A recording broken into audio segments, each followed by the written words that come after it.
continue with our focus on the Gulf region, but instead of talking about missiles in the Strait of Hormuz, let's talk about the children in the Gulf, the Indian kids over there, and the trauma that they're facing because of this war. As the conflict in the region intensifies, our attention is often fixed on the front lines and the political maneuvers in distant capitals. However, there is a silent crisis unfolding within the homes of Indian expatriates living across these GCC Gulf Cooperation Council countries. More than 500,000 Indian children are currently caught in a cycle of war trauma that experts warn could lead to lifelong anxiety, from the piercing sound of sirens to the terrifying boom of interceptions mid-air and the constant ping of emergency alerts on their phones. These young minds are being forced to process a reality that no child should have to face. Psychologists point out that these children are witnessing the war in two distinct but equally damaging ways. Some are facing direct exposure.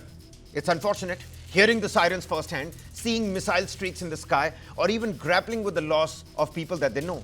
Others are being hit by indirect exposure, where the war is piped directly into their lives through television screens, through social media feeds, and the repeated exposure is creating chronic stress in these children. So, to understand what it does to them, and the big question that we are trying to decode and understand is that how can Indian families in the Gulf support children's mental health during the conflict, and will the psychological impact last after the war ends? How can parents manage their own stress to support their kids?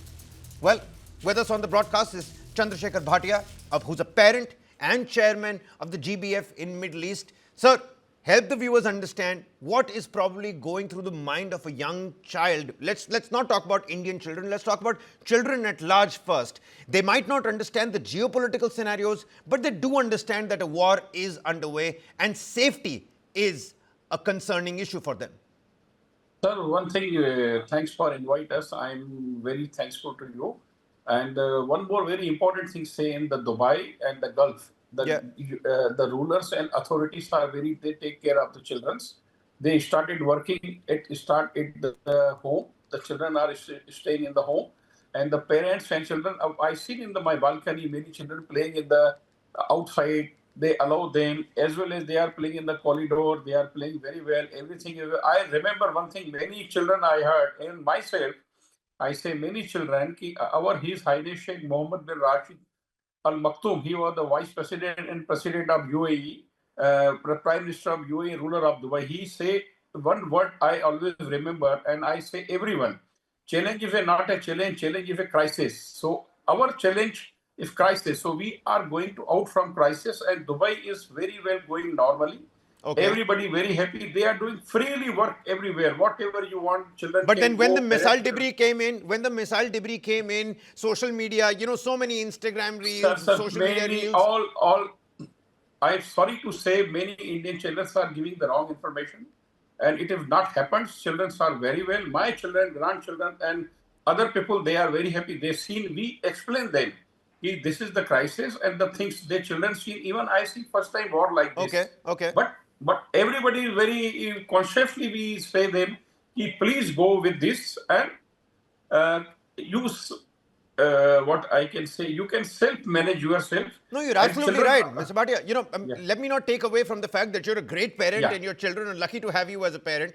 You've done a great job. Yes. But that's not the story for all the other children in the region. Dr. Deepak Raheja is also with us. He's a senior psychiatrist and director at Hope Care India. Dr. Raheja, when children repeatedly see images of bombings, read up the same news on their televisions, some are directly exposed to this war, scenario. What is actually psychologically happening with this youngster?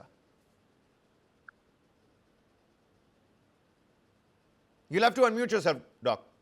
Sorry. Yeah. What really happens is children as young as these process the information more emotionally rather than cognitively. So unlike adults, the impact that it has on their psyche in being able to produce symptoms, whether they are directly in the region, viewing the war with near proximity, with bombs being around, or even if they are in another region far away, the impact can be very, very distressing, producing symptoms of anxiety disorder, post-traumatic stress disorder, acute stress, clinging behavior, the whole concept of safety in children is challenged. And that's, please understand, that is the harbinger of a child to know that he is in a safe world, in a safe environment, because he's dependent and he knows You're that right. there are people around to take care of him. When the basis of that is shattered, that can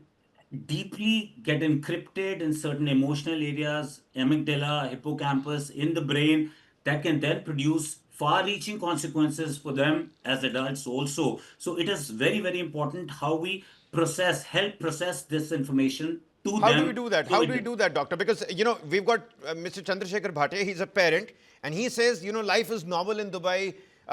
Children aren't really, having to deal with this sort of scenario. But it's not just Dubai that we're talking about. There's Kuwait, there's Oman, there's Qatar. People are consuming news directly, indirectly about the war every day. And the children might not understand the geopolitical or the political maneuvers, but they do understand that some things, afloat in terms of their safety. So in 2026, mental health is a big gig. People are saying that, we need to talk about it, quote unquote, talk about it. Is talking going to help this time with the kids as well? certainly, certainly, that is the key, because children don't understand geographical, political boundaries. They don't understand religion. What they understand, that the whole concept of the world being safe. So I respect when Mr. Chandrasekhar says that life is normal. From Yeah. the lens of an adult, we might see it as normal, but it is very important that the vulnerable few who will have far-reaching consequences, we are able to prevent it. So it's important to emotionally cushion them, to talk and process the information to them, because of the algorithms, you will not find the war. Children will not find the war. The war will find us. If you see, when we press a couple of videos, the algorithms follow us, and we You're keep right, you're right. getting those And that's the very, indirect very exposure that disturbing we're talking about. visuals That's a as great we point. That's a great point, Dr. Raheja. I was reading a report where they said parents don't fully understand that these images deal that kind of a blow mentally to the children. So, to the parent on the show, and of course, you're somebody who lives in the Middle East, you're chairman GBF Middle East, sir. Mr. Bhatia, help the Yes, sir. viewers understand, your own example. Have you spoken to your children about it? Do they totally internalize and understand what's really happening? Do they understand that there's a war afloat? Sir, one thing I tell you very honestly, when I start the TV, our children, they come, they say, stop this one, this rubbish thing, why you are watching? You Okay. are the businessman, and here you should be think positively, because you are in the positive country Okay. and positive state. And our things are, when we see the outside the balcony, you see, you will feel everything. Burj Khalifa lighting burning, very good. Seeing the Burj Khalifa, other thing, all lights are very good, and you feel very happy when you come outside in the, and you feel very happy. Even we can go tea. You need one tea, 1 dirham you pay. The people will come and deliver it to your door. Our children are very happy, and Let, many parents. Yes, sir. let me tell you that that's really great to hear. It's very heartening to listen to that. But sir, you might be, a well accomplished man yourself, and kudos to you for that. A lot of Indians have actually left the entire Gulf area and they've made their way back home. So, do you have friends who have young children and, maybe a little bomb interception in the night sky, something like that might have hurt them a little bit? Help us understand if there is any case that you know of, any of your friends or their children, if they're going through some sort of trouble and problem. Because the idea is not to sensationalize this aspect, but to understand what parents who are not in as good a position as you are, who don't have very sound children like you do, maybe they're watching television right now looking at some news. What is the message that we can give to them, sir? Sir, one thing I tell you, first of thing, Dubai family people, they not go anywhere in India or other countries. Only the about 48, 50,000 people, they visited to tourist and other place, and they are visit visa, they go back to the country. Okay. Many children's parents are here and they are teaching, because Dubai is a very safe. Education is going on, but they online they are doing working. And the government side, all the support is there, and government and local authority and His Highness, they support each people. They say this is not a family. You are one family of the UAE, because UAE and India relationship is like a brotherly relation. We are, everybody say Dubai is our second home, but I say proudly Dubai is our first home. Okay, And okay. second home in India. We have Yes, a sir. proud DXP supporter here. Dr. Raheja, the parent over there says that there's no problem at all. There's no trauma in the Gulf kids. Now, I don't buy it. And I'm again saying that, God forbid the situation for Mr. Bhatia changes. Let God support them like the way they have been doing. And, real sound children talks volumes about your own nurturing as well and the capacity, how you've brought up your children. But Dr. Raheja, what can schools do more at this point in time? And what needs to be done once you assess those symptoms? How quickly should you seek professional help? Very quickly, Dr. Raheja. So, a couple of things. Number one, do not brush things under the carpet. Do not hesitate to talk to your children. Communicate with them, give them the right information, cushion them. It is important for us to filter the information to the children so that, they are able to process it emotionally and it does not work like a emotional bombing to them, in their psyche. And the moment we see symptoms, whether it's clinging behavior, it's withdrawn behavior, it is irritability, it is anger, it is signs of depression, it is truancy, not wanting to go to school, not wanting to go to social events, that is the time it's important to seek professional help and to assist them into processing what they're going through. All right. Mr. Bhatia, many thanks for taking out the time. I wish you all the very best and best of luck. This is in no point we're trying to cast a shadow of doubt over Dubai or its safety. And Dr. Raheja, always a pleasure to have you with us here on News9. All right, you heard the psychiatrist and the parent.